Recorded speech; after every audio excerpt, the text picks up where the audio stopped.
हा आपला प्रोसेसचा third question आहे. आधीच्या दोनही क्वेश्चन्स मध्ये सांगितल्याप्रमाणे इथे इन्फॉर्मेशन आपल्याला सेम दिलेली असते, फक्त व्हॅल्यूज बदललेल्या आहेत. त्यामुळे आपल्याला प्रॅक्टिससाठी जे क्वेश्चन सॉल्व्ह करायचे त्याच्यापैकी हा नेक्स्ट क्वेश्चन आहे. इथे सुद्धा तुम्ही बाकीची सगळी इन्फॉर्मेशन नेहमीप्रमाणे बघू शकता. आउटपुट इन युनिट्स दिलेला आहे आणि आउटपुट दिलेला आहे याचा अर्थ ॲबनॉर्मल लॉस आणि गेन ह्या दोन्हीची शक्यता 100% असते. आता दिलेली इन्फॉर्मेशन फक्त त्या ठिकाणी ट्रान्सफर केलेली आहे एवढंच आपण ह्या क्वेश्चन मध्ये बघू. बाकी तुमचा प्रॅक्टिसचा जो पार्ट आहे तो हे वहीत सोडवल्यानंतरच तुम्हाला त्याचं कॅल्क्युलेशन, वर्किंग नोट्स याची प्रॅक्टिस होईल. स्टेप बाय स्टेप चेंज कुठेही नाहीये. फक्त आता प्रॅक्टिसचा पार्ट तेवढा जो आहे तो तुम्हाला हा क्वेश्चन सोडवून प्रॅक्टिस त्याची कंप्लीट करायची.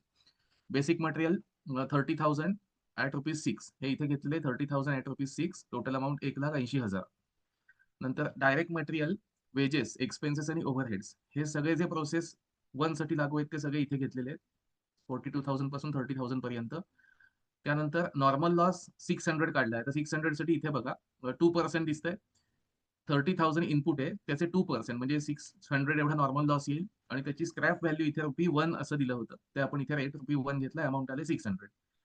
आता हे नॉर्मल लॉस लिहून झाल्यानंतर शेवटचे जे 2 स्टेप्स आहेत त्याच्यापैकी एक राहते आपल्याला आउटपुटची युनिट्स लिहून घ्यायची. आउटपुट युनिट्स लिहून घेतल्यानंतर 29,600 हे लिहिल्यानंतर आपल्याला ॲबनॉर्मल लॉस किंवा गेन येतोय का ते कन्फर्म होतं. हे सोडवलेलं पूर्ण असल्यामुळे आपल्याला आधीच इथे गेन आहे असं दिसतंय. पण तुम्ही जेव्हा सोडवाल त्यावेळेला मी काही वेळासाठी हा आकडा समजा इथून काढून टाकला. तर तुम्ही प्रोसेस बीचा क्वांटिटी कॉलम आधी क्लोज करायला घेतलात. तर क्वांटिटी कॉलममध्ये इथे 600 आणि इथे 29,600 दिसतील. म्हणजे टोटल 30,200 येते 30,200 आणि डेबिटला बाकी टोटल 30,000च आहे. आता इथे कमी कोणत्या बाजूला पडतायत तर डेबिटला कमी पडतायत. डेबिटला किती कमी आहेत ते 200. मग डेबिटला ज्या अर्थी बॅलन्सिंग फिगर आली आहे याचा अर्थ आपल्या एक्स्पेक्टेशन पेक्षा आउटपुट जास्ती मिळतोय आपल्याला. त्यामुळे त्याला आपण नाव लिहितो ॲबनॉर्मल गेन. त्यामुळे पहिलं आपल्याला क्वांटिटी कॉलम क्लोज करून झाला की ॲबनॉर्मल गेन किंवा लॉस याची क्वांटिटी मिळते आणि नेक्स्ट स्टेप असते याची जी इथे सीपीयू दिसते 11.20 किंवा इथे 11.20 दोन्हीकडे सेम घेतो आपण.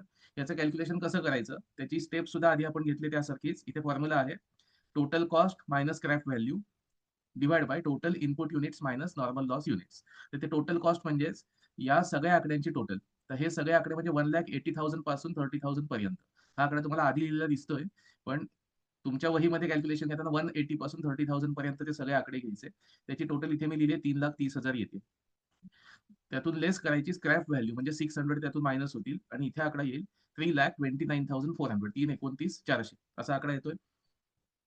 त्याला divide by total input units म्हणजे इथे 30,000 युनिट्सचं इनपुट आहे. त्यातून नॉर्मल लॉसची युनिट 600 मायनस होतील. 30,000 मधून 600 मायनस केले की आपल्याला 29,400 असं एक्सपेक्टेड आउटपुट मिळेल.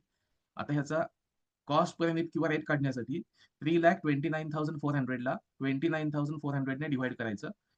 अमाउंट येतं 11.20. आपण इथे पोस्टिंग घेताना 11.20चं पोस्टिंग घेतलं की दोन्ही आकडे मल्टिप्लाय करायचे. आपल्याला ॲबनॉर्मल गेनचं अमाउंट मिळेल आणि नेक्स्ट प्रोसेसला ट्रान्सफर आहे त्याचं सुद्धा अमाउंट मिळेल. आता हे जे अमाउंट आपण इथे काढतो हे सिंपल प्रोसेस अकाउंट प्रमाणे इथूनच पुढे ट्रान्सफर करतो. त्यामुळे तुम्हाला इथे जे काय अमाउंट सगळं आपलं आलेलं असेल हे सगळ्याच्या सगळं अमाउंट नेक्स्ट प्रोसेसच्या डेबिट साईडला ट्रान्सफर दिसेल. इथून नेक्स्ट प्रोसेस चालू. नेक्स्ट प्रोसेसमध्ये आहे असंच्या असं सगळं आपल्याला पोस्टिंग करायचंय. म्हणजे पहिला आपला ट्रान्सफरचा जो आकडा आलाय तो ट्रान्सफरचा आकडा 3,31,641 असा येतोय. त्यामध्ये सगळ्या व्हॅल्यूज आपल्या क्वेश्चन प्रमाणे पोस्ट करून घ्यायच्या. 60, 72, 28 आणि 44 त्या सगळ्या व्हॅल्यू इथे ट्रान्सफर करून झाल्या. नॉर्मल लॉस किती आहे बघा 3% आहे. 3% ऑफ इनपुट. आता इथे इनपुट 29,600 आहे. त्याचे 3% काढून बघा 888 येत आहेत ना. 29,600 चे 3% 888 येत आहेत. 888 आल्यावर त्याला स्क्रॅप व्हॅल्यू दिले ₹2 पर युनिट. इथे स्क्रॅप व्हॅल्यू ₹2 घेतल्यावर त्याचं अमाउंट येत आहे 1,776 1,776 असं अमाउंट आलं. अमाउंट आल्यानंतर लास्ट प्रोसेस सेकंड मधला लास्ट आकडा आहे 28,500 म्हणजे आउटपुट ऑफ प्रोसेस 2 28,500 इथे लिहून घेतला आपण. तो आउटपुट लिहिल्यानंतर ॲबनॉर्मल लॉस आहे की गेन आहे ते आपल्याला आधी माहित नाहीये. आउटपुट लिहिल्यानंतर आधी क्वांटिटी कॉलम क्लोज करायचा. क्वांटिटी कॉलम क्लोज केला की इथे आपल्याला टोटल दिसते 29,600 आणि इथे टोटल दिसते 29,388. हे ऍक्च्युली लिहायची नाहीये, हे रफ मध्ये करायचंय. 29,600 आणि 29,388. आता इथे जी काही टोटल येईल 29,600 ही रफ मध्ये तुम्ही केलीत आणि क्रेडिट साईडची 29,388 ही आपल्याला फरक इथे आलेला दिसेल. जो काही डिफरन्स येतोय तो आपल्याला इथे ॲबनॉर्मल लॉस म्हणून दाखवायचे. क्रेडिट साईडला डिफरन्स आलाय त्यामुळे ॲबनॉर्मल लॉस. आता इथे बॅलन्सिंग फिगर 212 येते. कॅल्सीवर क्रॉस चेक करून बघा 212 एवढा ॲबनॉर्मल लॉसचा आकडा येतोय. तो लिहून झाला की त्यानंतर आपलं काम आहे या दोन्हीसाठी सीपीयू कॅल्क्युलेट करायची. दोन्हीचा रेट पर युनिट किती येतोय ट्रान्सफरसाठी आणि तसंच लॉससाठी तो कॅल्क्युलेट करायचा. त्या कॅल्क्युलेशनसाठी फॉर्म्युला आपला नेहमीचा आहे तो घ्यायचा. फॉर्म्युल्याप्रमाणे आपल्याला व्हॅल्यूज कोणत्या कोणत्या लागतात ते बघा.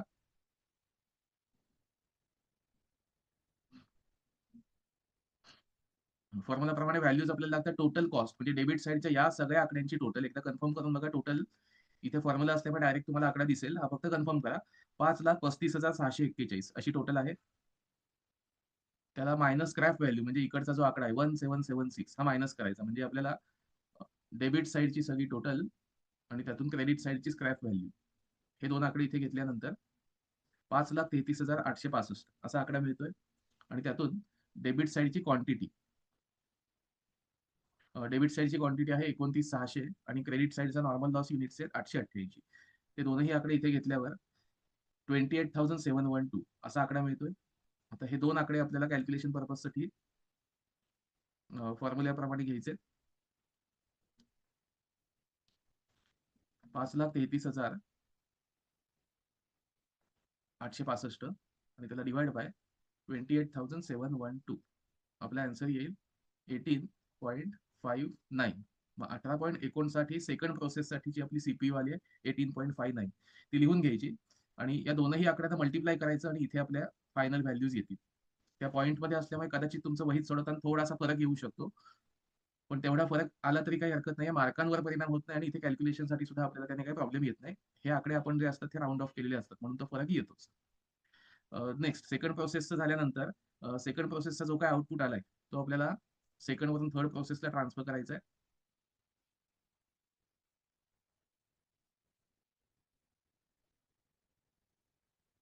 Okay so second to third process हे सगळे जे आकडे आले होते आपले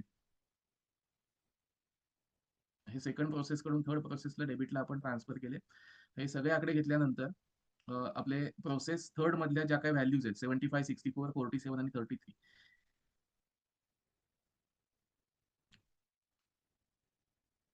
ते सगळे आकडे इथे ट्रान्सफर करा आणि थर्ड प्रोसेस कंप्लीट करा. थर्ड प्रोसेस हा तुमचा स्वतःचा पार्ट आहे. मी फक्त इथे थोड्याशा व्हॅल्यूज बदललेल्या वाटत त्या करेक्शन करतो आणि याची पीडीएफ तुम्हाला शेअर करून ठेवतो. सो थर्ड प्रोसेस नेहमीप्रमाणे क्वांटिटी कॉलम मध्ये क्लोज करा, बॅलन्सिंग फिगर काढा आणि त्याचं करेक्शन करा.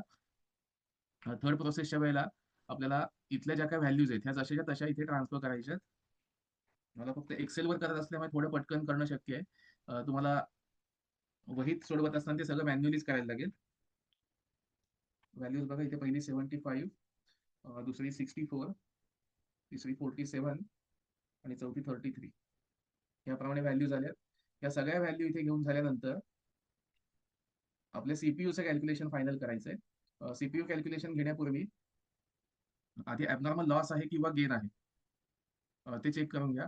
ऍबनॉर्मल लॉस किंवा गेनसाठी क्वांटिटी कॉलम हा आकडा नाही असं समजून आधी क्लोज करा. क्वांटिटी कॉलमला बघा इथे 28,500 होते आणि 28,500 वर आपल्याला नॉर्मल लॉस काढायचा होता 5%. तर नॉर्मल लॉस 1425 आलाय. 28,500 चे 5%. त्याची स्क्रॅप व्हॅल्यू 4 रुपये दिलेली आहे ती आपण इथे घेतली आहे. आउटपुट 27,500 दिलाय. तो आउटपुट 27,500 इथे घेऊन झालेला आहे आपला. तर आउटपुट लिहिल्यानंतर आता बॅलन्सेस बघा. क्रेडिट साईडचा बॅलन्स आहे 28,925 बॅलन्स नव्हे सॉरी टोटल आणि डेबिटची टोटल आहे 28,500. हे दोनही आकडे कम्पेअर केले की आपल्याला दिसतंय या बाजूला ऍबनॉर्मल गेन मध्ये काहीतरी बॅलन्सिंग फिगर येईल. आता ती बॅलन्सिंग फिगर येते 425. ती लिहिल्यानंतर आपल्या व्हॅल्यू मॅच होत आहेत दोन्ही सुद्धा. 28,925 दोन्हीकडे आलंय. सो पहिलं क्वांटिटी मॅच केल्यानंतर नेक्स्ट आपलं काम आहे त्याची सीपीयू कॅल्क्युलेट करायची. तर सीपीयू साठी बघा टोटल कॉस्ट 7,48,923 इथे दिसते. तर त्याच्यामध्ये कोणत्या कोणत्या व्हॅल्यूज येतील त्या डेबिट साईडला 33,000 पर्यंत जेवढ्या सगळ्या व्हॅल्यूज आहेत त्या सगळ्या घ्यायच्या. त्याची टोटल 7,48,923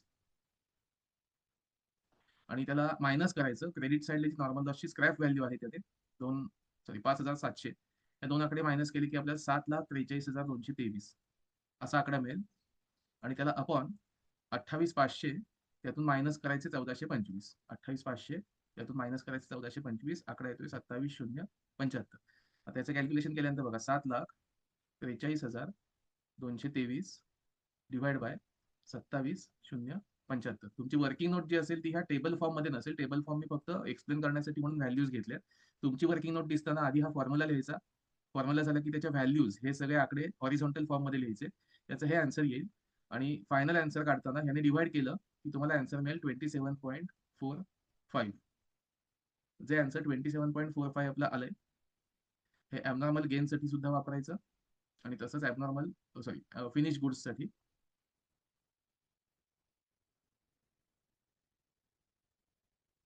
27.45 ते लिहून झालं की फिनिश गुड्सला याने मल्टिप्लाय करा, आकडा मिळेल आपल्याला आणि ॲबनॉर्मल गेनला सीपीयूने मल्टिप्लाय करा, त्याचा आकडा मिळेल.